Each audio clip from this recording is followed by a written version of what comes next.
The betting, the not so much anymore, is more down to my own fault. I need to get studying again to get the edge back. But yeah, it's a great product.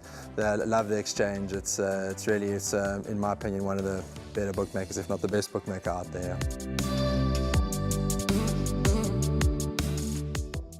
Well, race number 2 will kick off the place accumulator. It's a maiden juvenile place for fillies over 1,000 meters, and I'm hoping that this interview package could help us here, Sheldon, because this looks like a race where punters would just want to survive in the place accumulator. It's an absolute nightmare to try and narrow your selections down. At the time of recording, 15 runners go to post, but maybe Sheldon has found something. It's race number 2. Let's go to that interview package. Yeah, she's had 2 runs over the 1,200. Last time she was actually over racing. Muzi said she was too keen, she had a lot of pace. I brought her back to a 5. Her work at home's been good. Kamala's on her now, which is also a good jock. She's got an outside place chance, eh? Yeah, big rangy filly. Will need experience, probably going to be green. So, you know, we're hoping for a respectable run from her. Well, Puri last time was also 1,400. She was actually, you can put a line to that run actually. She raced wide, she was fighting our way. She couldn't kick on like that. And I've also brought her back. Calvin said to me she was way too keen. So I brought her back to 5. She shows a lot of pace back home. I'm hoping she can run into them. Well, I'm going to love this next chirp because it's just come up and it's a lead from Nathan Kotson. We know that Muzi has been tremendous on Royal Victory. But Nathan says, Kumalo is up now.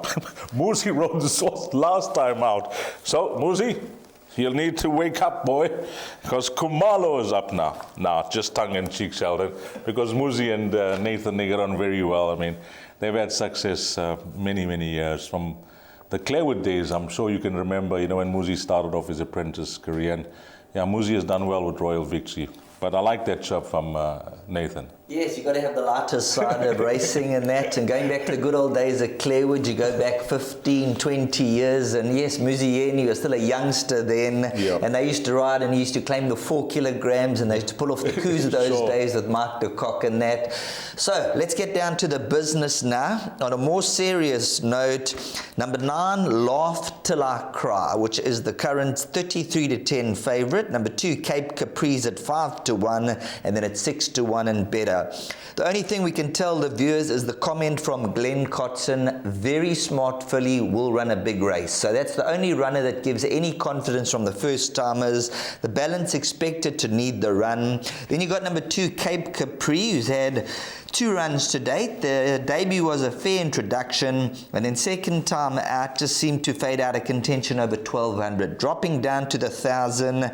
And after that, you got number 8, Take Note. So not much to go by with the first timers, barring number 9, Laugh Till I Cry.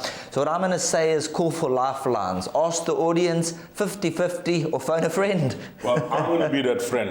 If you're phoning a friend, I'm going to be that friend. You know, when they got all these first timers, I often try and, you know, pick up something in the pedigrees. And I'm glad you mentioned number 9, because she is a half-sister to Quasi for sure. 6-time winner, 1,200 to 1,600 meters. You know how well Quasi for sure has done for the Peter Muscat stable. So the comment is good, the pedigree is there, and I personally think when I had a look at this field, you can see why Richard Fourie hasn't taken a ride. Because there's so many first-timers, maybe none of them are confident with their horses. It's very seldom in a field of 15 runners that Richard doesn't get a ride. There's not much form with the race runners in the race. But this horse, number 9, Laugh Till I Cry, I think on pedigree, on that comment that you gave, could be the right horse of the first-timers, but it's not set in stone yet. This is a very tough race. I'm afraid, Sheldon, I cannot be of much help to the punters. This is the way they're betting at the time of recording, which is a day before. Number 2 is at 9-2, 6 at 8-1, 8 is at 6-1. Number 9 priced up as the favorite, 7-2, and then number 15 at 6-1. I would say that if the race was run in the next 5 minutes and we were sitting here, without any information on the first timers, purely on pedigree, I would drove number 9.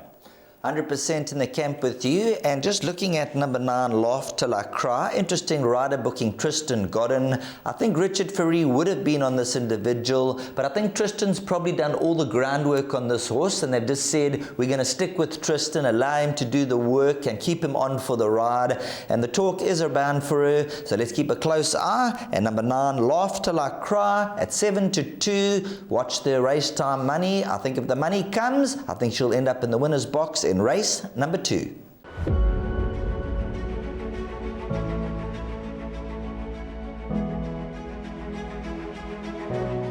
It's Donovan Everett from Cape Racing, and I'd just like to say it's an absolute pleasure to be involved with Intrabet and Cape Breeders in this golf day today here at Pearl Valley.